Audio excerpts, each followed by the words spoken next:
Okay, the U.S. housing slump is dragging now into its fourth year. Bring us up to date on this significant data we just talked about and the well documented problems in existing home sales and new home sales.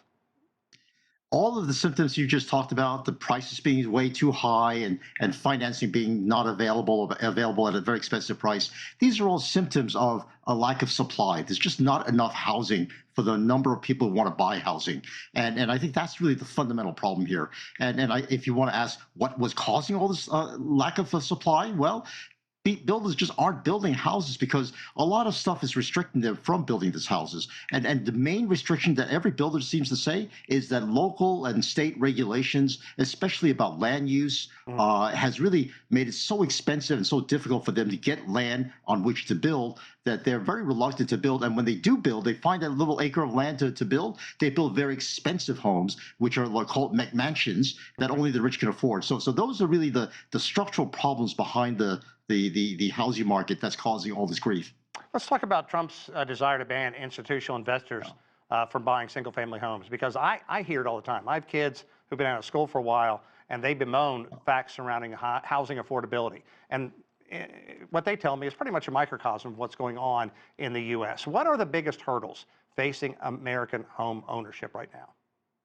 Well, when you talk about the ban on institutional investors, I think that in some ways is addressing last year's war.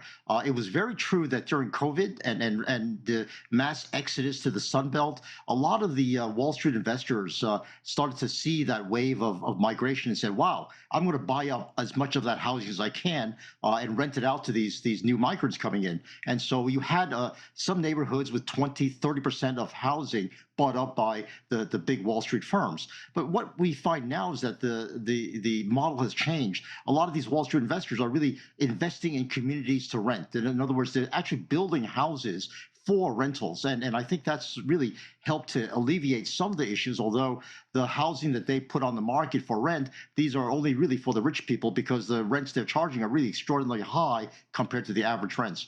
But again, get back to the structural problem as to why it is that we have a problem. We don't have enough housing built for the low income and the working class person. And that's really where the policies have to be addressed. The Wall Street model is no longer a problem. In fact, is somewhat helping the upper end of the rental market. Interesting. Well, the Trump administration is also launching a $200 billion mortgage bond buying plan, and it wants to propose measures to lower mortgage rates.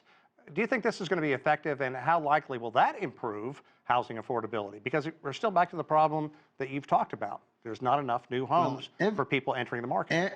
Every little bit will help in terms of helping people be able to get into the market to buy housing, to qualify to buy a house, because the big constraint there is the level of the mortgage rate, and even a quarter percentage point will help. Although 200 billion, although it sounds like a big number, is almost a drop in a bucket in the pool of mortgage-backed securities out there. So the way to get mortgages down is to get long-term interest rates down. And that's not the work of the Fed, by the way. It's the work of getting the deficit down. And it's a global problem because long-term interest rates are being held up by the size of the fiscal deficits, not only in the United States, but around the world. Also, policy moves are one thing, but what are the major structural issues that need to be addressed other than building more homes? What else can be done to help people find affordable homes? And we haven't even talked about homelessness, the desire to eradicate that, or at least make a dent in that, and also people who are on the lower end of the economic rung. You know, Sean, I'm glad you asked that question because, aside from that alleviating the supply side problem, if you were to say, look, let me just help out the poor people who can't afford housing, especially low income people, I'm going to give them some housing subsidy. I'm going to give everybody $10,000. What is it that the home seller is going to be doing? If he knows that there's no supply out there and he knows that my customer now just got an extra $10,000, I'm going to jack up the price by $10,000. So I think the giving housing assistance, adding to demand when there's not enough supply, all it will do is create higher prices and make housing even more unaffordable.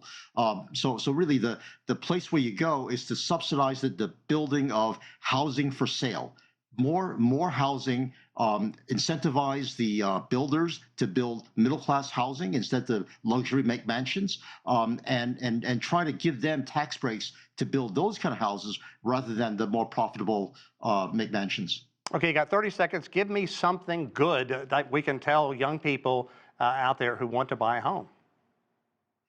If you don't buy a home and rent, invest your money wisely, and you'll find that you might actually make out better than owning a home. If you, one of the things I think that people make the mistake about is that tying themselves to one piece of property in one location is not the wisest investment. Now, it's great to own the home; it alleviates having to pay rent, but you also have other expenses to pay. So it's not a free for all. Housing is great. Owning a house is great, but renting a house gives you a lot of freedom, a lot of mobility, and it's not something you should sneeze at.